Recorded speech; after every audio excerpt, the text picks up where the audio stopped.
Hi, I'm George. One of the common problems we see with trying to maintain independence is loss of function due to weakness. This can be due to conditions such as arthritis, which can cause pain in joints like the knee.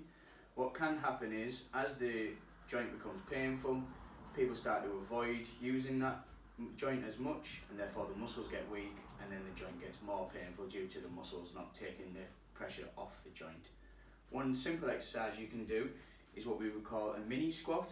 So if you've got a high bed or a high chair or even the arm of the sofa at home, all you want to do is, with your feet hip width apart, feet pointing straight forwards, you just want to gently sit back, touch the bed and then back up. You want to repeat this 10 times and aim to do this 3 times a day.